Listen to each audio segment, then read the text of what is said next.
Web effects. In this lesson, we are going to see some special web effects like rollover and insert internet objects. Let's see all one by one. We will start with rollover. Rollovers are interactive objects that change in appearance when you click or point to them. You can also create rollover using objects. Let's take one example which will help you to understand rollover in a good manner. Before starting anything, first go to Windows menu, choose Toolbars and click Internet. Now here we are going to use one sample button. Now go to Effects menu, choose Rollover and click Create Rollover. As you click Create Rollover option, all the options in Internet bar will be active. Now, as you can see here, we have three basic states for a rollover: normal, over and down. Normal. The default state of a button when no mouse activity is associated with the button. Over is the state of a button when the pointer passes over it, and down is the state of a clicked button. Choose down state and again edit it according to your wish. Now, as you finish all states, just click Finished Editing Rollover. In order to check the rollover appearance, click Live Preview of Rollover. Finally, let's link this button to any of the page. You can mention the link name in Internet address and mention target frame.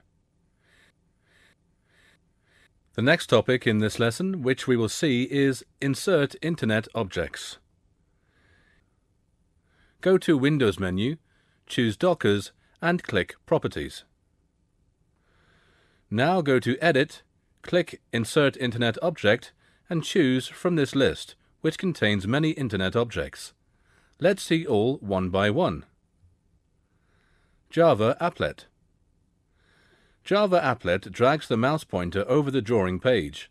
Now, see as you choose Java Applet, the properties are visible here in the Property Docker. Here, the properties for Java Applet are Applet Class, Code Base, Alternate Text, and Parameter and Value. After entering all data, click the Apply button. Simple button. Simple button can be placed as per our requirement. In Property Docker, you can see button name and button value.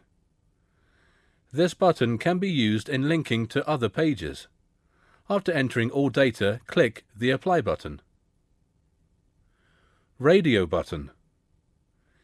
Radio button is basically used when there is only one correct choice from the list. Here, we will use this button for the same purpose. Properties of this radio button are button name and button value. One new option is present here, that is, if you want to keep your radio button checked, then check Checked by Default option. After entering all data, click the Apply button. Text Edit field. The text box field provides text box to enter values and name. The properties for text box field are name, value, max characters, size of field, and password field. Let's see all properties one by one. Name. Here you can give a name for your text box, like text box 1. Value. Here you can give value for your text box, like enter your name. Max characters. Here you can specify your maximum number of characters. Maximum number of characters is 50 and the minimum number of characters is 1.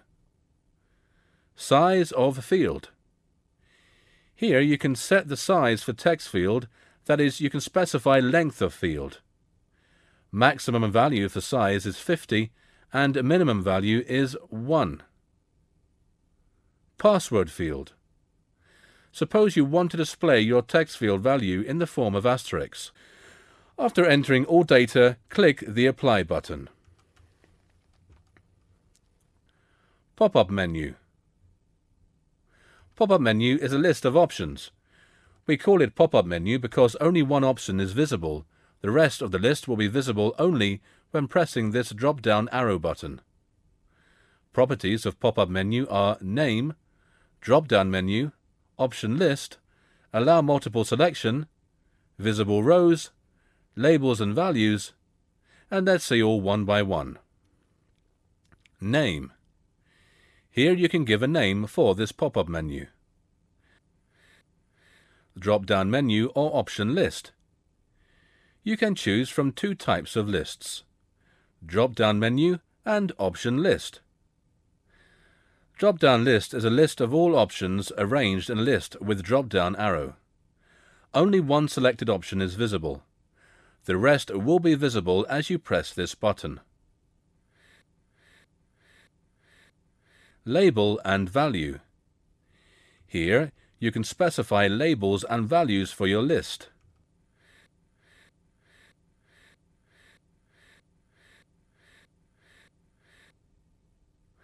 After entering all data, click the Apply button. Option List. Option List is a list where all the options are visible.